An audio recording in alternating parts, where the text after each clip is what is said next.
distinguished guests. I'm the chair of today. I'm Jack Xu. I would like to welcome all of you to join this webinar. I would like to introduce some of our guests. Some is from the Singapore, Stephen Ho. Said hello to everybody. Professor Chen from Pingtung Science and Technology University. We have the Baya, okay, from Mongolia, okay, university professor. Also, okay, we have the Dr. Park. Dr. Park, are you here? Yes. Okay, Dr. Park, welcome you from the Korea. Okay, got a lot of experience. Okay, now I want to invite in Dr. Chen. Can you talk about something you want to share with us? Because today our topic is the trend of agriculture. I think everybody have their opinions and comment on this very importance of the topic. So, Dr. Chen, okay, you have 3 minutes or to 5 minutes only. So please take your time. Thank you. Ladies and gentlemen, distinguished guests from the Singapore, Korea, and Mongolia, Taiwan as well. I just very short. I try to keep it short. Okay. Today is the topic of the workshop is related to agriculture innovation related topics. So also our panel discussion is we go to the trending issue. So this way, I try to use 3 ways to see our future challenges. Okay, so 3 aspects. The one is resources we have to, is related to sustainability. We're going to face, especially for the climate change. Another one is the human capital, the training. How do we use especially post-pandemic? How do we make use those people can, because all change.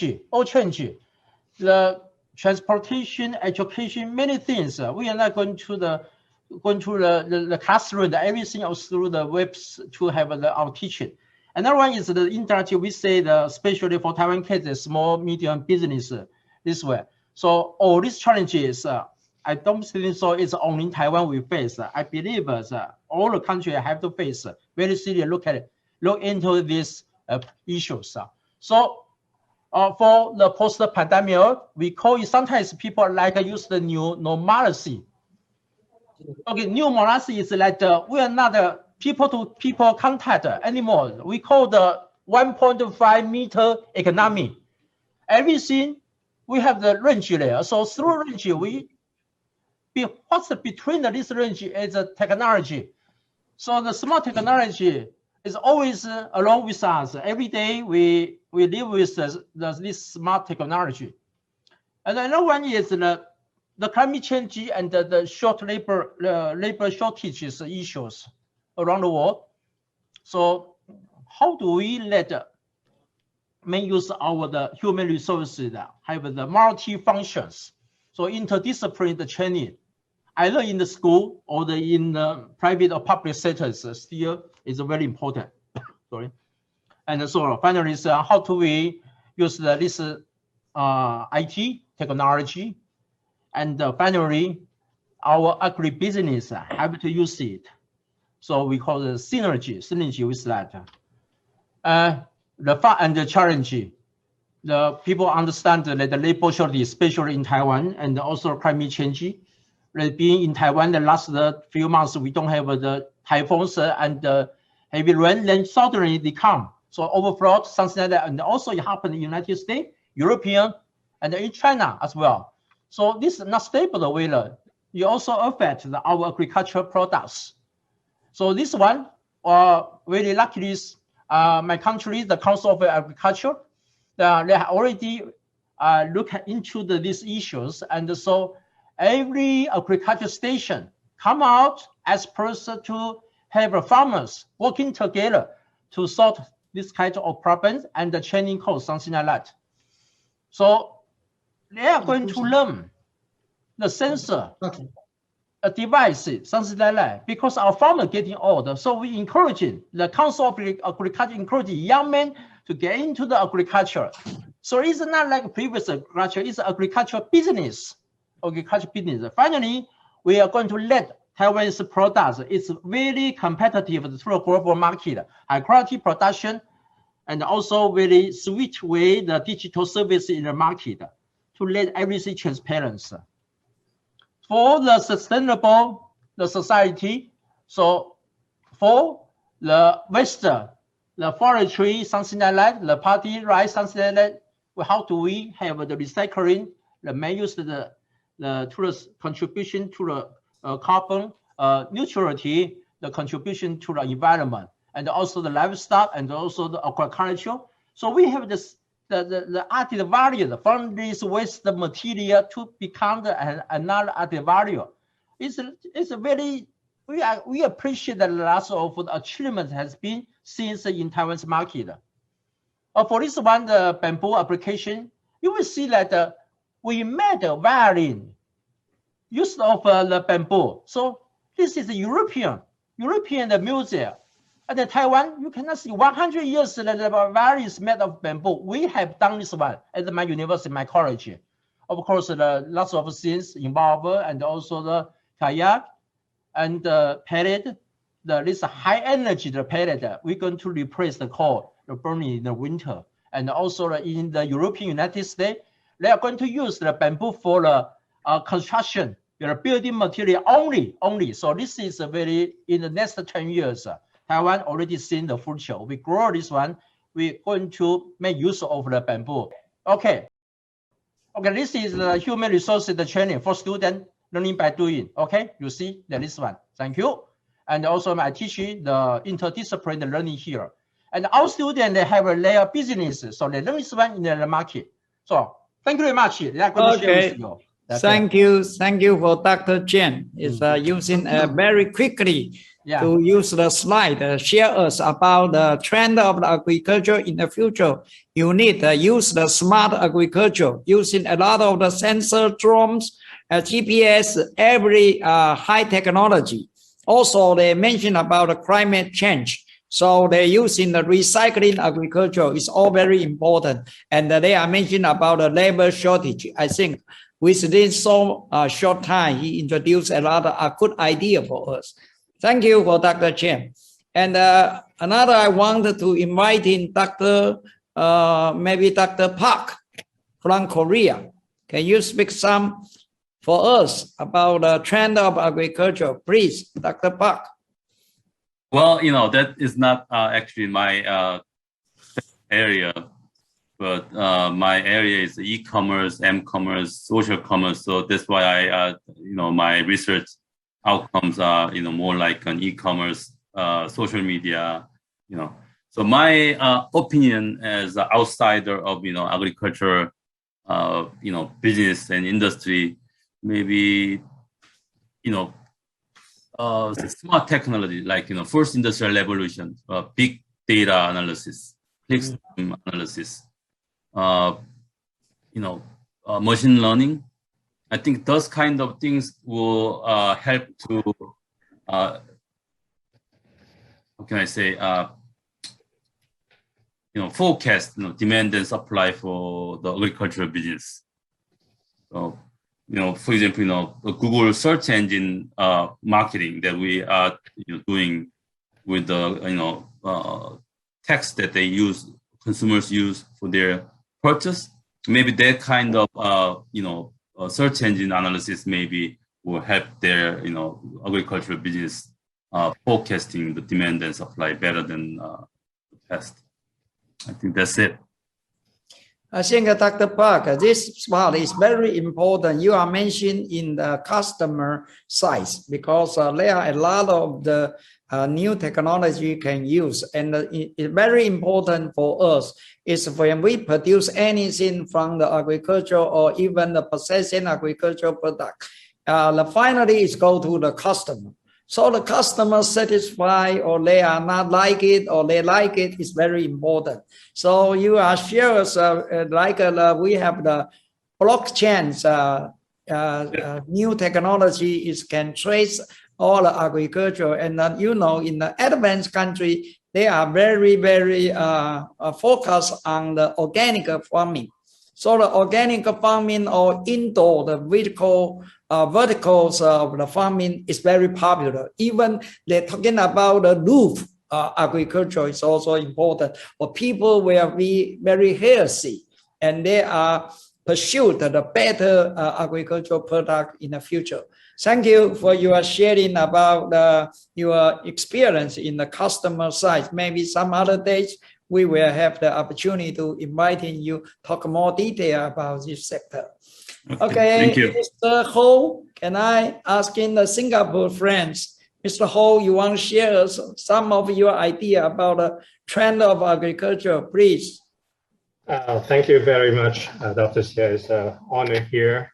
And actually, in the previous session, I shared my presentation. Actually, let me repeat once, and I made it clear to the organizers that my whole deck of 38 slides, which actually go through all of them, actually will be like 45 minutes, but I only got 15. So actually, in my session, I only highlight actually 1/3 of the slides, and the topic actually I presented was actually trends and challenges of the Taiwan agricultural sector. So I also live in Taiwan, so it is actually just sharing some of the observation, but the trends that I pointed out, some of them are global, some of them could be particular to Taiwan, and it has a lot of overlaps actually with all the other scholars, especially like Dr. Chen you just mentioned. So there'll be some repetition in actually this how Taiwan in particular is facing some of these trends, changes to the food system. The global ones could be actually like climate change, resource depletion, disease and pests. Something more particular to Taiwan could be actually on the trade side, because it's really depending on the trade negotiations with the multilateral or bilateral agreements with certain parties, and also the changing diet in the local community. Well, one which actually is quite obvious is actually an aging population in Taiwan. So we will be facing actually the shortage. And that speaks to actually the other two changes, which is actually the pattern for investment as well as technology. And Dr. Chen has just mentioned something. Dr. Park has actually mentioned something. I noted actually for Taiwan, there's a very, very high concentration amongst developed economies in terms of actually small scale farming. So it will be put in the context of actually how just small scale farming, whether in Taiwan, the local trend could actually, going forward in the 10 years, actually especially in aging population, that some of the small scale farmers may step out, and there's a policy actually for them to be able to retain some of the privileges by actually renting out their farm. Like over 80% of Taiwan's farmers basically operate in less than 1 hectare of land.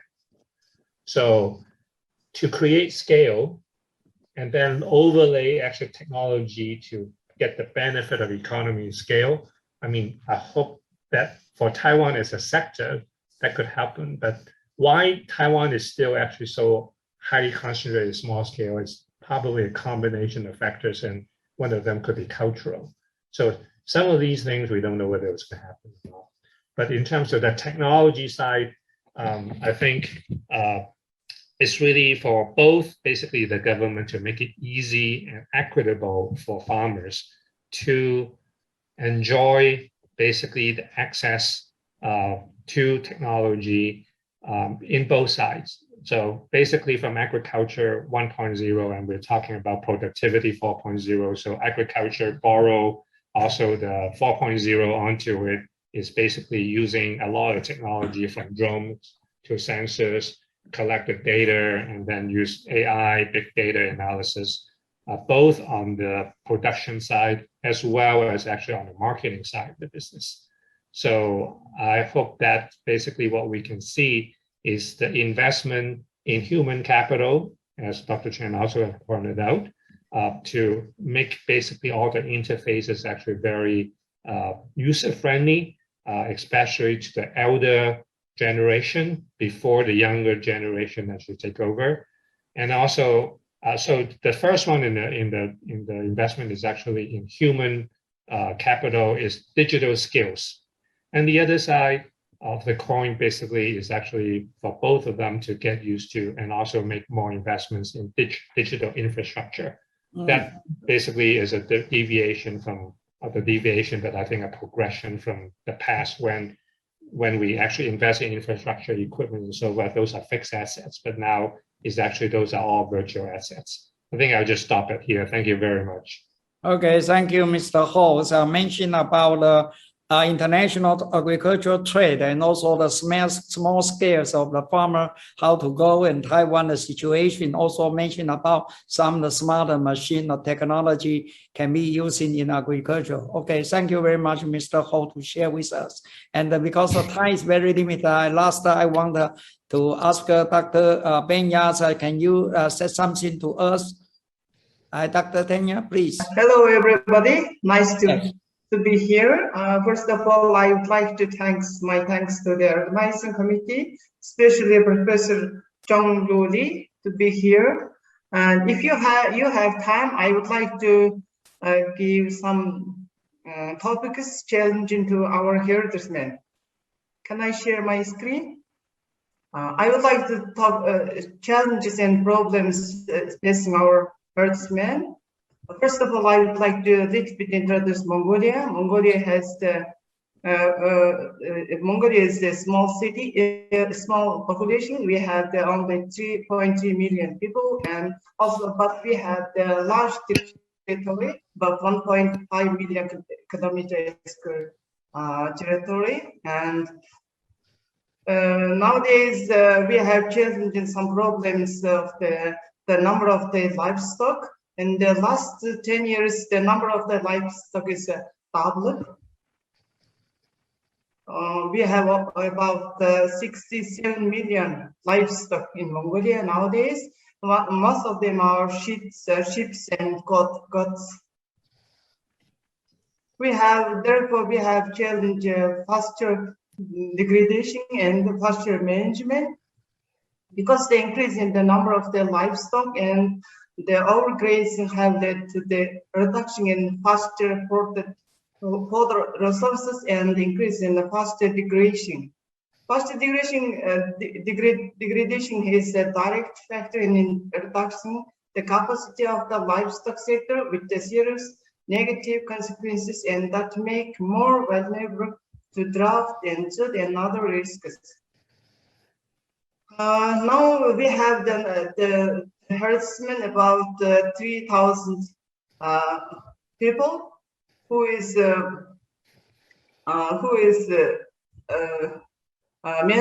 main sources is livestock. Now we have conducted some projects such as the cost-benefit analysis of the adaptation measures, which is funded by PL Mongolia. And during that work, we have interviewed the herdsmen. One of the problem questions was how to improve the pasture management. They say that there is a shortage of the factories to process livestock raw materials such as skins, wool, meat, and milk. Especially livestock skin are almost priceless, so the herders are only just throw their livestock skins. And also, milk is very fragile product to store and transport. Therefore, herders are not able to fully use their livestock milk and dairy product. So this has led to the increase in livestock numbers. We are talking about the solutions to the problem. They said that we have to properly and fully use the livestock product and construct wood and raw materials processing plants in the countryside, and also we need to improve the livestock quality and health. Yeah, also we need to protect and rehabilitate the reserved area, and also cultivate the further plants, and also we need more innovation in the field. Since we have very little time, I would like to stop Okay. my presentation here, I also welcome all of you to Mongolia. Okay, thank you, Dr. Beya. Okay, I think we finished everybody first term, but since there are very limited times, I would put in the conclusions for. Thank you for the Dr. Beya introduced the Mongolia's agriculture, especially in the animal husbandry. I think we are talking about agriculture, not only focus for the land relative to the agriculture, because just like Mr. Ho mentioned about it's very important for us to using the animal husbandry and also horticultures, also the aquacultures. So that is all in agricultural industry. So today, because the time is limited, so sorry for that. We need to say goodbye right now, but we will put all the information in the website. And I think the IAAS will continue to hold a lot of the webinars. Welcome everybody, come back again. And thank you very much for everybody join us today. Thank you.